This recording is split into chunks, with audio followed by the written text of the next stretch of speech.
The wedding venue lights flickered to life as Amara Okonkwo stood frozen in the doorway of the Grand Lily Hotel's event hall in Lagos, Nigeria. Her breath caught in her throat. The man adjusting the floral arrangements near the altar wasn't just any event planner, it was Chidi, her ex-husband, the same man who had shattered her world 3 years ago with his infidelity and emotional manipulation. What would you do if your ex showed up to plan your wedding?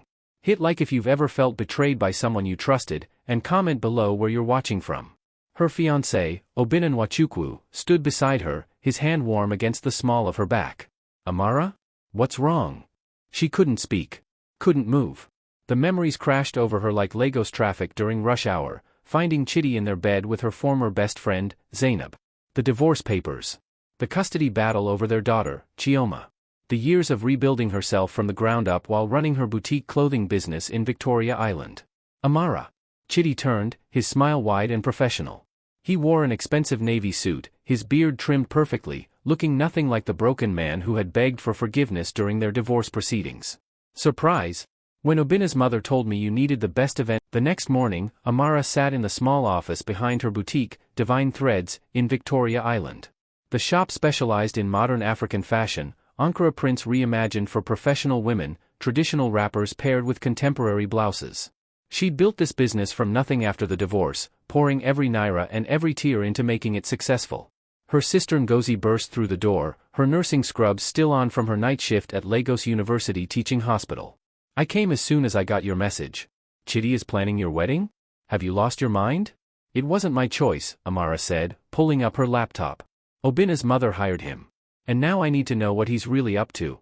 She'd spent hours the night before searching for information on Chidi's event planning business. He'd started it a year ago, after losing his position at the oil company where he'd worked during their marriage. The company, Everlasting Moments, had glowing reviews online, but something felt wrong. Too perfect. Too polished. Ngozi leaned over her shoulder. Those reviews look fake. Nobody writes that well in Nigerian English without mixing in pidgin. That's what I thought. Amara clicked on another tab. And look at this. He's planned 15 weddings in the past year. But I called 3 of the brides listed on his website. 2 numbers were disconnected. The third woman had never heard of him. So he's running a scam? Maybe. Or maybe he's just lying to look more successful than he is. Amara closed the laptop. Either way, I need leverage. Something to force him out of this wedding without making Obinna's family turn against me. Her phone rang, Obinna calling for the 5th time that morning. She let it go to voicemail. They'd fought for hours last night about the hidden bank account Chidi had mentioned. Obinna didn't understand why she'd kept secrets, why she couldn't trust him completely. How could she explain that years of emotional manipulation had taught her to always keep an escape route? You should talk to him, Ngozi said gently. Obinna is not Chidi. He loves you. Thursday evening arrived heavy with rain, the kind that turned Lagos streets into rivers and traffic into a standstill. Amara sat in the back of an Uber, watching water cascade down the windshield, her mind replaying every scenario that could unfold at tonight's catering tasting. Obinna squeezed her hand. They'd made peace after their fight, though tension still lingered between them like humidity before a storm. He didn't fully understand her fear of Chidi, couldn't comprehend how a man could systemically dismantle a woman's confidence over years of marriage. But he was here, and that counted for something.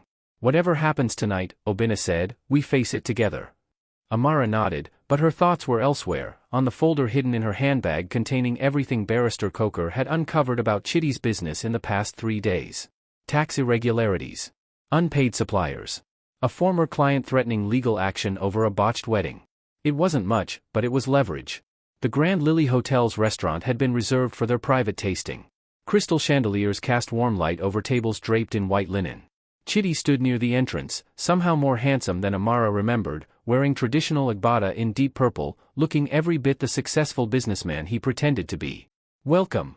He embraced Obinna like an old friend, then turned to Amara with a smile that didn't reach his eyes. You look stunning. That dress, is it from your boutique? You always had exquisite taste.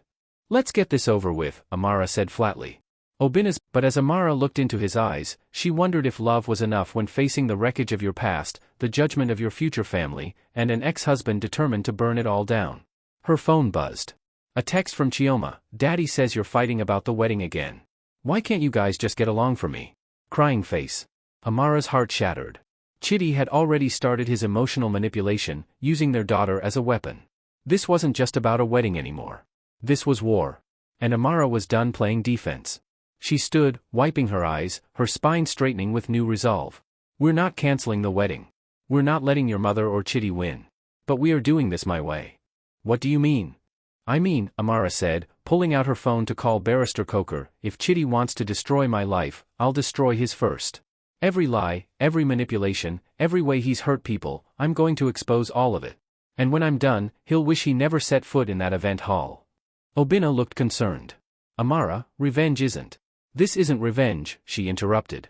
This is justice. For me, for Zainab, for every woman he's manipulated. And I'm going to make sure he never hurts anyone again. The look in her eyes scared even herself. But she'd learned something important, sometimes nice women had to become warriors to survive. Are you Team Amara? What would you do if your ex tried to ruin your wedding? Drop your thoughts in the comments. Don't forget to like and subscribe, Chapter 4 is coming and things are about to get intense. What do you think Amara's plan is? Saturday morning brought unexpected clarity. Amara sat in Barrister Coker's office in Acadia, the lawyer's workspace reflecting his reputation, shelves lined with legal texts, framed certifications covering every wall, the faint smell of expensive leather and older wisdom. You want to file for full custody? Barrister Coker leaned back in his chair, fingers steepled. Based on what grounds? Emotional manipulation of our daughter. Using her as a weapon against me. That text message is evidence. Amara showed him her phone. Plus the business fraud. If he's willing to scam wedding clients, what else is he capable of? The lawyer nodded slowly. It's possible. But custody battles are expensive, lengthy, and emotionally devastating. Are you prepared for that? Especially while planning a wedding? Amara hadn't slept in 2 days. Her boutique was suffering from her distraction. Obinna was caught between supporting her and managing his mother's disappointment. Everything was falling apart, exactly as Chitty had planned. What other options do I have? She asked. You could try mediation. Sit down with Chitty, maybe with a family therapist, establish clear boundaries about Chioma and about his involvement in your life. Chitty doesn't respect boundaries. That's the problem. Before Barrister Coker could respond, Amara's phone. Zainab's eyes widened. He really did that? He's trying to destroy everything I've built. My business, my wedding, my relationship with my daughter. And I'm done letting him. What do you need from me? You said you were engaged to him. Did you have access to his computer? His files? Anything showing his business dealings? Zainab bit her lip. When we were together, he kept everything on his laptop. He was paranoid about it, never let me use it. But I may have installed tracking software on his phone after I found texts to other women. Amara felt a surge of dark satisfaction. Is it still active? Should be. He never changed phones. Can you access his location right now? Zainab pulled out her phone, fingers flying across the screen. Wait, this doesn't make sense. He's at Obinna's parents' house in Ikoyi. The air left Amara's lungs. What? According to this, he's been there for the past hour. Amara's mind raced through possibilities, each worse than the last. Was he telling them more lies about her? Offering to testify about her supposed involvement in his fraud? Turning Obinna's family completely against her before the wedding? She called Obinna. Straight to voicemail. Called Mrs. Nwachukwu. Same thing. We need to get over there, Amara said, standing abruptly. Now. The drive to Ikoyi took 45 minutes through Saturday traffic. Amara's heart hammered the entire way. What if she was too late? What if Chitty had already poisoned the well so completely that Obinna's family demanded he call? Zainab's eyes widened. He really did that? He's trying to destroy everything I've built. My business, my wedding, my relationship with my daughter. And I'm done letting him. What do you need from me? You said you were engaged to him. Did you have access to his computer? His files? Anything showing his business dealings? Zainab bit her lip. When we were together, he kept everything on his laptop. He was paranoid about it, never let me use it. But I may have installed tracking software on his phone after I found texts to other women. Amara felt a surge of dark satisfaction. Is it still active? Should be. He never changed phones. Can you access his location right now? Zainab pulled out her phone, fingers flying across the screen. Wait, this doesn't make sense. He's at Obinna's parents' house in Ikoyi. The air left Amara's lungs. What? According to this, he's been there for the past hour. Amara's mind raced through possibilities, each worse than the last. Was he telling them more lies about her? Offering to testify about her supposed involvement in his fraud? Turning Obinna's family completely against her before the wedding? She called Obinna. Straight to voicemail. Called Mrs. Nwachukwu. Same thing. We need to get over there, Amara said, standing abruptly. Now. The drive to Ikoyi took 45 minutes through Saturday traffic. Amara's heart hammered the entire way. What if she was too late? What if Chidi had already poisoned the well so completely that Obina's family demanded he call off the wedding? What if Obina agreed? But when they arrived at the sprawling Nwachukwu compound, high walls, security gate, manicured gardens, what Amara saw through the living room windows stopped her cold. Chidi sat on the sofa next to Mrs. Nwachukwu, both laughing over tea. Chief Nwachukwu sat across from them, looking uncomfortable but listening intently. And there, standing by the window, was Obina. But he wasn't alone. A woman stood beside him, tall, beautiful, wearing expensive ankara and radiating confidence. Her hand rested proprietarily on Obina's arm. Who is that? Amara whispered. Zainab squinted. That's Ada Obioma. Obina's ex-girlfriend. The one his mother always wanted him to marry. The pieces clicked into place with sickening clarity. This wasn't just about Chidi sabotaging her wedding. This was a coordinated attack from multiple fronts, Chidi creating chaos, Mrs. Nwachukwu using that chaos to push Obina back toward Ada, everyone working together to erase Amara from the picture entirely. She'd been so focused on Chidi as her enemy, she'd missed the bigger conspiracy. Before she could react, the front door opened. Obina stepped out, seeing her standing at the gate. His expression was unreadable. Amara. What are you doing here? I could ask you the same thing. With Ada. And Chidi. It's not what you think. Then what is it? Her voice rose despite her efforts to stay calm. Because from where I'm standing, it looks like you're having a cozy family meeting to discuss replacing me. That's not fair. Fair? Amara laughed bitterly. Nothing about this is fair, Obina. I've been investigated by police today. My business is being threatened. Your ex-husband is framing me for fraud. And now I find you here with your ex-girlfriend and the man who's trying to destroy my life? Mrs. Nwachukwu appeared in the doorway. Lower your voice. You're making a scene. Good. Maybe it's time everyone sees what's really happening here. What would you do in this situation? Have you ever felt ganged up on by your partner's family? Comment below. If you're invested in Amara's story, hit that subscribe button. You won't want to miss what happens next.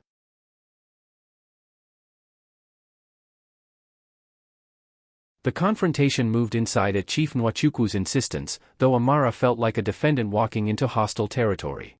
The Nwachukwu living room was all marble floors and Italian leather furniture, family portraits in gold frames covering walls, a shrine to generational wealth and social standing.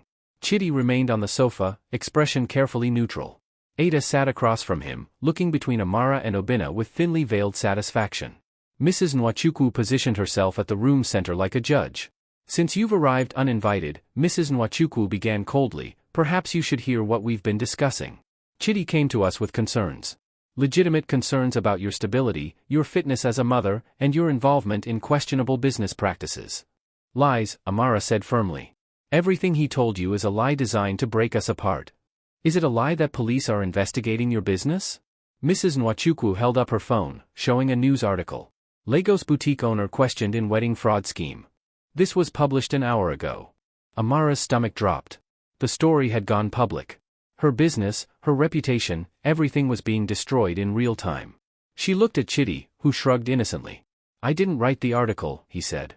I simply told the truth about what I witnessed. Money appearing in your accounts from unknown sources. Your obsessive focus on revenge rather than moving forward. Your inability to co-parent without drama. You transferred that money. Amara's voice shook. You framed me. Can you prove that? Chidi leaned forward. Or are you just making accusations because you can't accept responsibility for your own actions? This was his genius, creating situations where her truth sounded like hysteria, where his lies sounded like concern. Emotional manipulation refined to an art form. Obina finally spoke. Amara, I asked them to explain everything before you arrived. I wanted to hear all sides.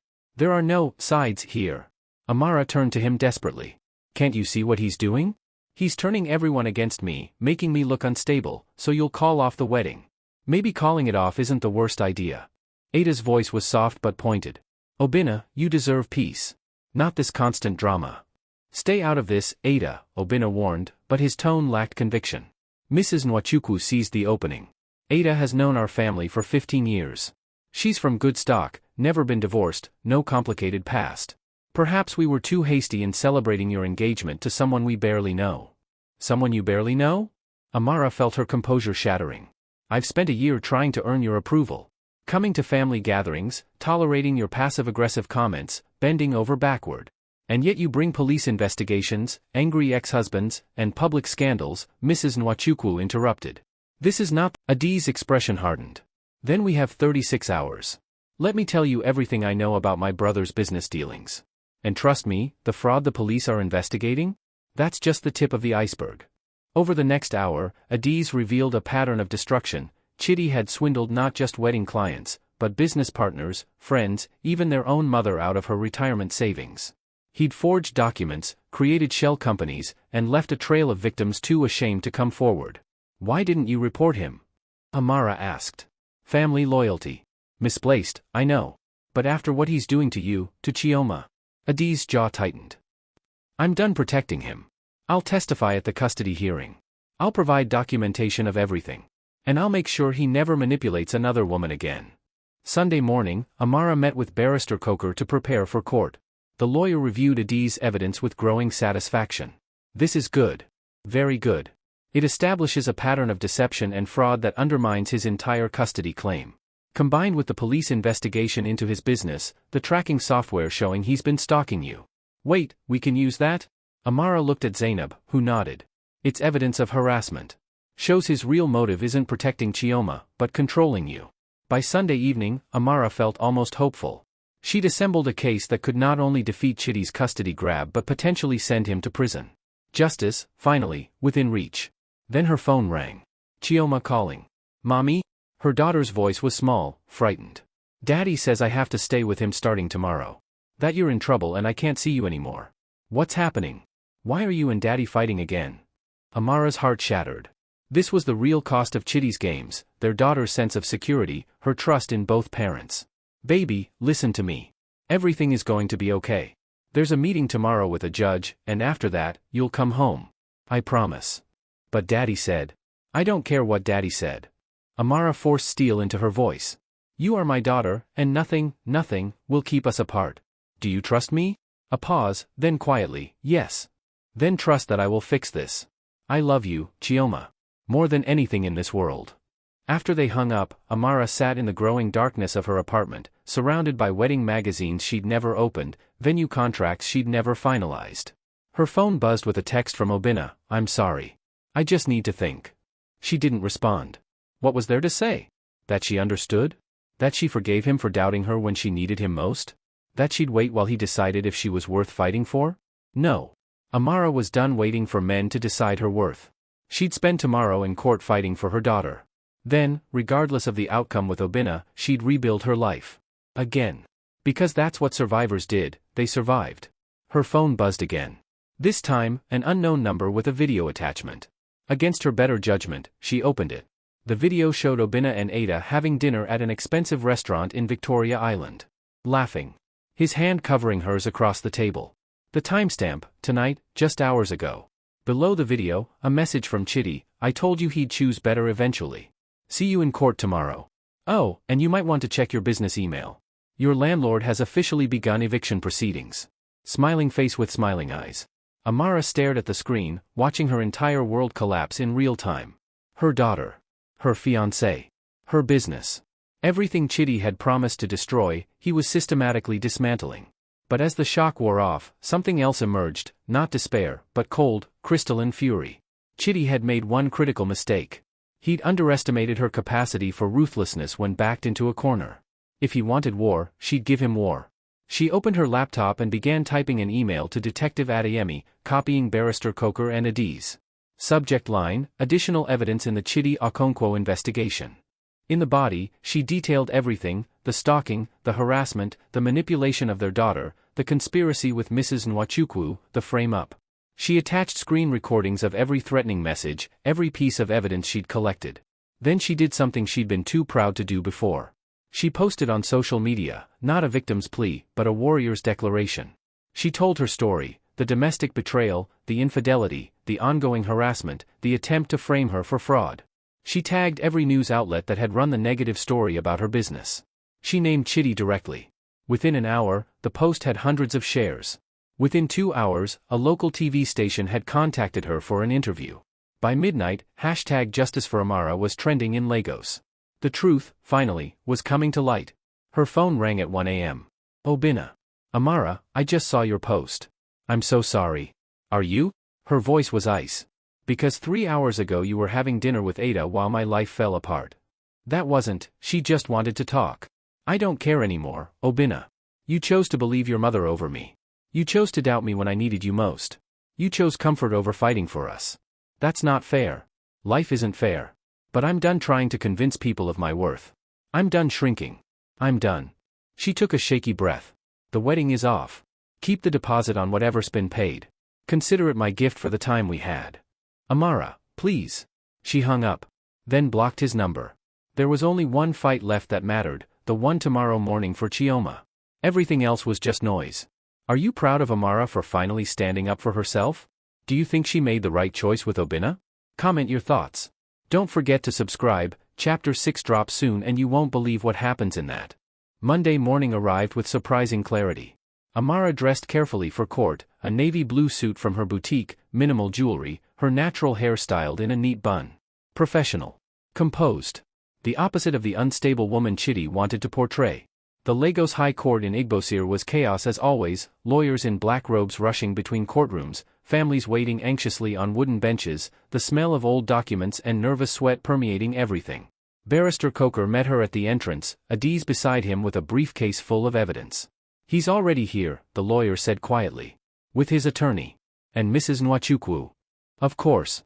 Chidi would have recruited Obinna's mother as a character witness, painting himself as the stable parent while Amara spiraled into criminal behavior. It was brilliant strategy, if you had no conscience. They entered courtroom 7, where Justice Olufemi Adebayo presided. He was an older man, gray-haired and stern, known for his intolerance of manipulation and his protection of children's welfare above all else. Chidi sat at the plaintiff's table with his lawyer, a slick-looking man in an expensive suit.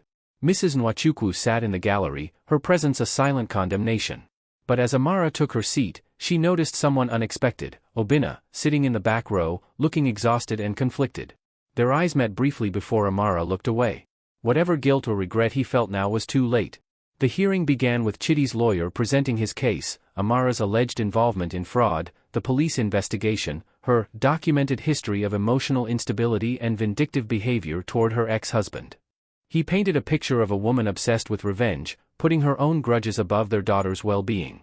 Mr. Okonkwo simply wants to protect his daughter from being caught in the crossfire of his ex-wife's poor choices, the lawyer concluded smoothly.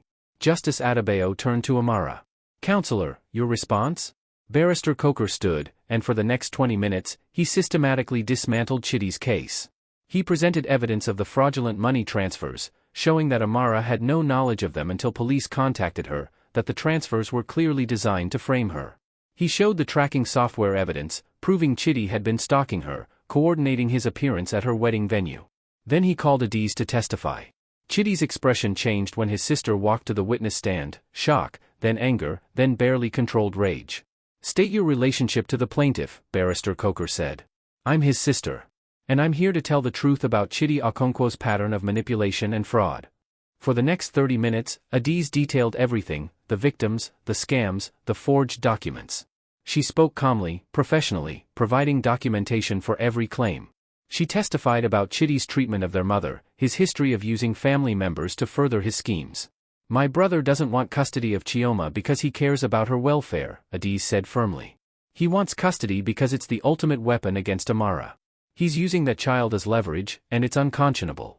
When Chidi's lawyer tried to discredit her, suggesting family grudges, asking about her own relationship with Amara, Adiz remained unshakable. I loved my brother once. But I love the truth more. And I won't watch him destroy another woman, another child, for his own ego. The courtroom was silent when she stepped down. Then Detective Adeyemi was called to testify. She confirmed the fraud investigation, the multiple victims, the evidence suggesting Chidi had been running an elaborate scam for over a year. She also confirmed that Amara was a witness, not a suspect, and that the money in her accounts appeared to be an attempt at obstruction of justice, framing someone else for his crimes. In my professional opinion, Detective Adeyemi stated, Mr. Okonkwo is attempting to use this custody case as a shield against criminal prosecution, and as retaliation against Ms. Okonkwo for refusing to protect him. Justice Adebayo's expression grew darker with each testimony. Finally, Barrister Coker called Amara to the stand. She'd prepared for this moment, rehearsed what to say, but sitting there with everyone watching, Chidi with his cold smile, Mrs. Nwachukwu with her judgment, Obinna with his guilt, she felt the weight of every betrayal, every manipulation, every moment she'd been made to feel small. "Ms. Okonkwo," Justice Adebayo said gently. "Tell me about your relationship with your daughter." The words poured out, not rehearsed, but real. She talked about Chioma's first day of school, how she'd held her daughter's hand and promised to always protect her. About helping with homework, about their Saturday morning tradition of cooking breakfast together, about being present for every school play, every report card, every nightmare and triumph. "Chioma is my world," Amara said, her voice breaking. "Everything I've built, everything I've survived, it's all for her. Yes, I've made mistakes. Yes, my life is complicated. But I have never, ever put anything before my daughter's welfare. Including my pride, my comfort, or my need to be right. What do you want the court to understand about Mr. Okonkwo's custody petition?" Amara looked directly at Chidi. "I want you to understand that this isn't about protecting Chioma. It's about punishing me for leaving him, for refusing to be controlled, for building a life without him. He's weaponizing our daughter because it's the one way he knows he can still hurt me." She turned back to the judge. "But I won't be hurt anymore, Your Honor. I'll fight for Chioma with everything I have. Because she deserves a mother who shows her that women don't have to accept manipulation. That we can stand up, speak truth, and refuse to be made small." The courtroom remained silent after she stepped down. Justice Adebayo reviewed his notes, his expression unreadable. Finally, he looked up. "I've heard enough. Mr. Okonkwo, your petition for emergency custody is denied. Furthermore, based on the evidence presented today, I'm ordering a full investigation into your fitness as a parent. Until that investigation is complete, you will have supervised visitation only, 1 day per week, with supervision provided by a court-appointed social worker." Chidi shot to his feet. "Your Honor, I'm not finished." Justice Adebayo's voice cut through the courtroom like a blade. "I'm also referring this case to the prosecutor's office regarding potential perjury and abuse of court process. Using a custody petition as a weapon of revenge is not only morally reprehensible, it wastes this court's time and resources that should be dedicated to genuine child welfare cases." He turned to Amara. "Ms. Okonkwo, primary custody remains with you. I'm also granting a restraining order. Mr. Okonkwo is not to contact you directly regarding anything other than scheduled visitation, and all such contact must be in writing." The gavel came down, final and absolute. Amara felt her knees weaken with relief. Barrister Coker steadied her, whispered congratulations, but she barely heard. All she could think was, "I won. Chioma is safe." Chidi stormed past her, his lawyer trying to calm him. But at the courtroom door, he turned back, his composure finally cracked. "This isn't over," he hissed. "You think you've won? You've just made everything worse." "No, Chidi." Amara's voice was steady. "You made everything worse. I just finally stopped letting you." Mrs. Nwachukwu followed him out without looking at Amara. But Obinna approached hesitantly. "Amara, don't," she interrupted gently. "I'm glad you came. I'm glad you heard the truth. But we're done, Obinna. You chose your family over us, and I understand. But I can't build a life with someone who doesn't fight for me when it matters most. I'm sorry." "I know. But sorry doesn't change what happened." She walked away, leaving him standing in the courtroom that had just validated everything she'd tried to tell him. Outside, Lagos sunshine felt brighter than it had in weeks. Adiz hugged her tightly. "You did it. You actually did it." "We did it," Amara corrected. "Thank you. For your courage. For the truth. What will you do now?"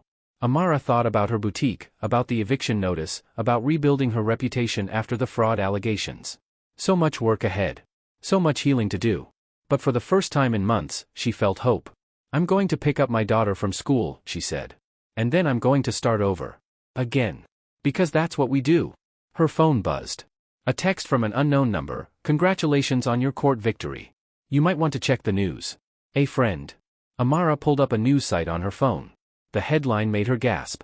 "Lagos wedding planner arrested for fraud, Chidi Okonkwo taken into custody after court hearing." Below it, a photo of Chidi being led away in handcuffs by police officers. Detective Adeyemi had moved fast. Apparently, his outburst in court and the judge's referral had given them enough cause to arrest him immediately rather than wait. It was over. Really, truly over. Or was it?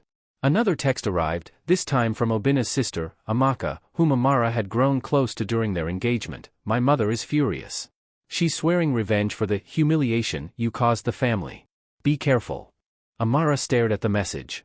One enemy defeated, another rising to take his place. Would it ever truly end? But then she thought about Chioma, waiting at school, unaware that her mother had just fought the battle of her life and won. She thought about her boutique, her business, her future, all still intact, still possible. Whatever came next, she'd face it. Not as the broken woman Chitty had tried to destroy, but as the warrior she'd become. What would you do if you won in court but still had enemies plotting against you? Comment below. And if you've been with us since Chapter 1, drop a fire in the comments. Chapter 7 is the finale and you won't believe how this ends. Subscribe so you don't miss it. 3 weeks later, Amara stood in her boutique, watching through the window as Lagos evening traffic crawled past. Divine Threads had survived, barely. The eviction had been stopped once police confirmed she was a victim of Chitty's fraud, not an accomplice. Customers had slowly returned after the news broke about his arrest. Her reputation, while damaged, was healing. Chioma sat in the back office doing homework, her presence a daily reminder of what Amara had fought for and won. The supervised visits with Chitty had been awkward, tense, but their daughter was adjusting. Children were resilient that way. "Mommy, someone's here," Chioma called. Amara looked up to see Obinna standing in the doorway, holding flowers, red roses, her favorite. He looked thinner, tired, like he hadn't been sleeping well. "I know you said we're done," he started. "But I need you to hear me out. 5 minutes. Please." Against her better judgment, Amara nodded. They sat in the small office while Chioma moved to the front, pretending to organize displays but clearly listening. "Smart girl. I was wrong," Obinna said simply. "About everything. I let my mother's prejudices cloud my judgment. I let Chitty's manipulation create doubt where there should have been trust. I chose comfort over courage, and I lost you because of it." "Yes, you did," Amara agreed quietly. "I've spent the past 3 weeks thinking about what kind of man I want to be. Whether I want to be the kind who lets his family dictate his life, or the kind who stands by the woman he loves, even when it's hard. Especially when it's hard." "And what did you decide?" "I told my mother that if she couldn't accept you, she couldn't be part of our lives. I told her that her classism, her judgment, her manipulation, none of it was welcome anymore. She disowned me." Amara's eyes widened. "Obinna. I don't regret it. I regret not doing it sooner, before I hurt you. Before I let you fight alone." He leaned forward. "I know I don't deserve another chance. I know trust, once broken, is almost impossible to rebuild. But I'm asking anyway. Let me prove I've changed. Let me show you that I can be the man you deserve." Amara wanted to say yes. Part of her still loved him, still remembered the good times before everything fell apart. But she'd learned something important through all of this: she didn't need a man to complete her. She didn't need validation from anyone but herself. "I can't," she said gently. "Not yet. Maybe not ever. You hurt me, Obinna. And while I appreciate the gesture with your mother, standing up for me after everything ended isn't the same as standing up for me when I needed it most." His face fell, but he nodded. "I understand. But I'm not giving up. I'll prove it to you. However long it takes." After he left, Chioma came back to the office. "Are you and Uncle Obinna getting back together?" "I don't know, baby. Maybe someday. But right now, it's just you and me. Is that okay?" Chioma hugged her tightly. "That's perfect." 2 months after the court case, Amara received an invitation to speak at a women's empowerment conference in Accra, Ghana. The organizer had read about her story online: the domestic betrayal, the fight for her daughter, the business she'd protected against all odds.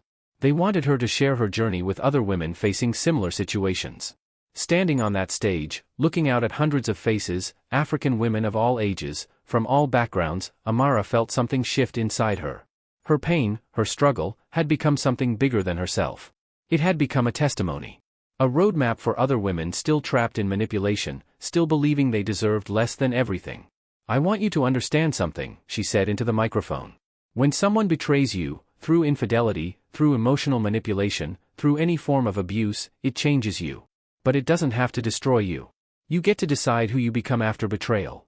She talked about Chitty, about the years she'd spent doubting herself, about the moment she'd finally decided to fight back. She talked about the cost: her wedding, her relationship, nearly her daughter and her business. "But here's what I gained," she continued. "I gained myself back. My voice. My power. My certainty that I deserve respect, honesty, and love, not someday, not if I'm perfect enough, but right now, exactly as I am." The applause was thunderous. After her speech, women crowded around her, sharing their own stories. A woman whose husband had gambled away their savings. Another whose mother-in-law had poisoned her marriage.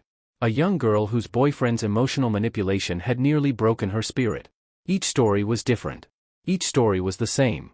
That evening, Amara sat on her hotel balcony overlooking Accra, thinking about the strange path her life had taken. A year ago, she'd been planning a wedding, believing she needed that validation, that fresh start with a new man to prove she'd moved on from her past. Now she understood, she didn't need to prove anything to anyone. Her phone rang. Barrister Coker. "Good news," he said. "Chitty's trial is scheduled. Prosecutor says with all the evidence, he's looking at serious prison time, possibly 3 to 5 years for fraud, with additional penalties for the custody case manipulation." "How's he doing?" "Badly. He's in Lagos Kirikiri prison awaiting trial. Apparently, the reality of his situation has finally hit him.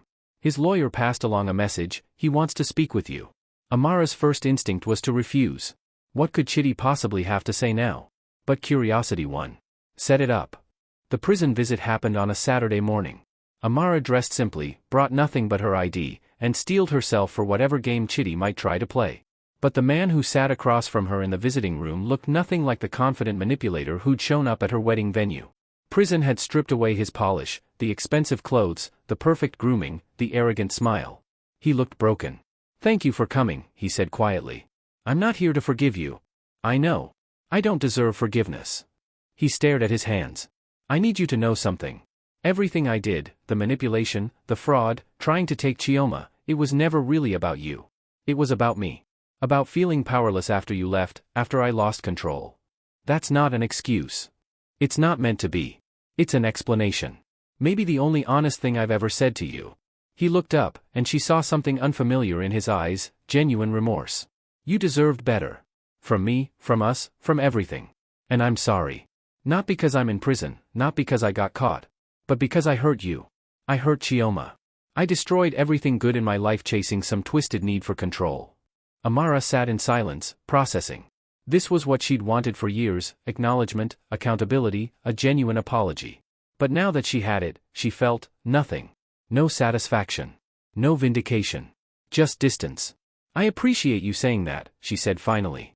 "But it doesn't change anything. You'll serve your time. Chioma will grow up knowing her father chose ego over family. And I'll move forward without you in my life." "I know. But will you do me one favor? Tell Chioma, tell her I'm sorry.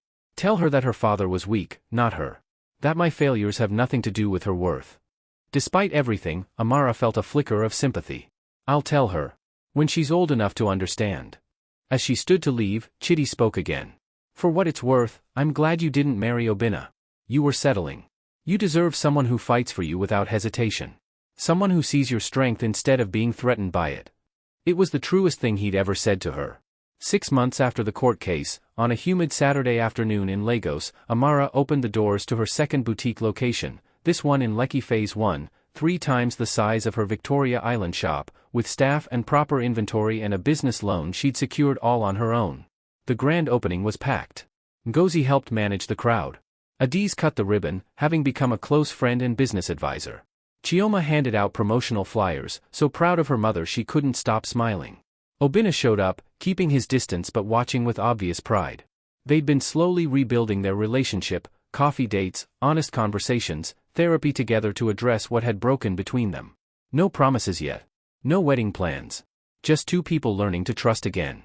But the biggest surprise was Mrs. Ifeoma Nwachukwu, who appeared near closing time, without Chief Nwachukwu, looking uncomfortable but determined. "I owe you an apology," she said stiffly.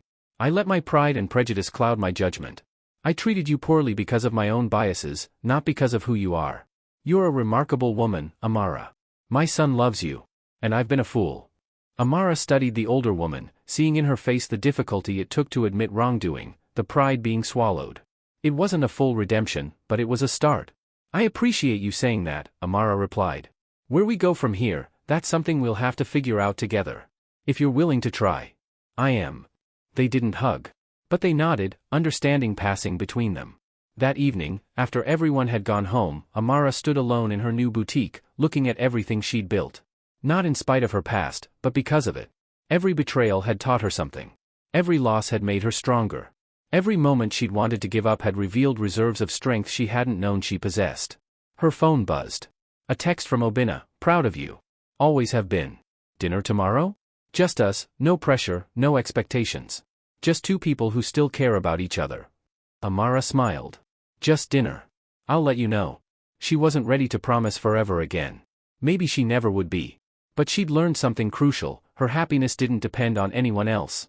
Not a man, not a family's approval, not society's definition of success. She was enough. All by herself. Everything else was just extra. As she locked up the boutique and headed home to Chioma, Amara thought about the woman she'd been a year ago, desperate for a fresh start, willing to ignore red flags, so focused on moving forward that she'd almost missed what mattered most. That woman was gone. Replaced by someone harder, yes, but also wiser. Someone who knew her worth and wouldn't accept less than she deserved. Someone who understood that the best revenge against betrayal wasn't destruction, it was building something beautiful from the ashes. Chidi had tried to break her. Obina's family had tried to diminish her. Life had thrown every obstacle in her path. But Amara Okonkwo had done more than survive. She'd won.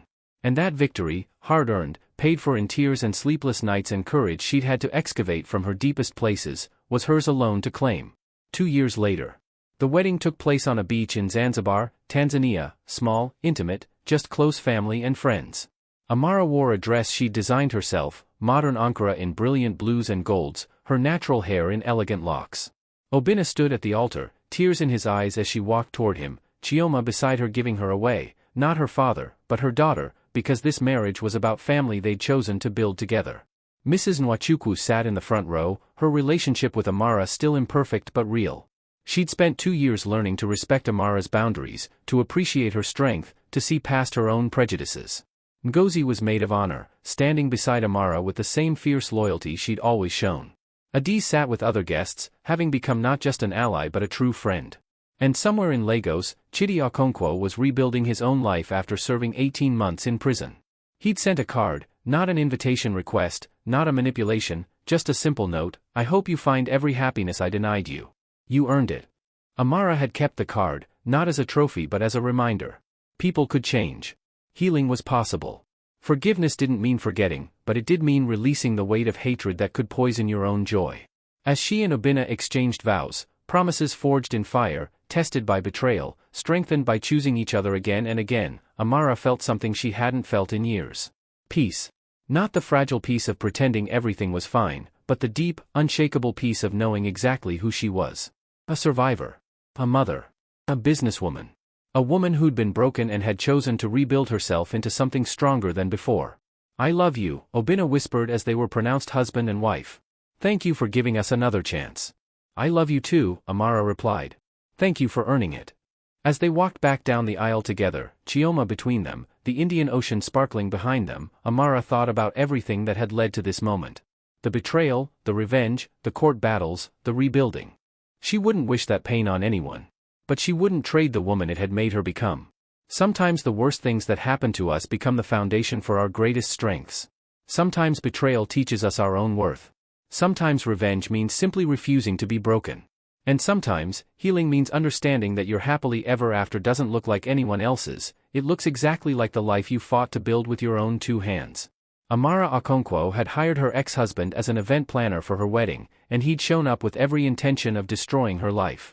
Instead, she destroyed his schemes, reclaimed her power, and built something beautiful from the wreckage. That was the real victory.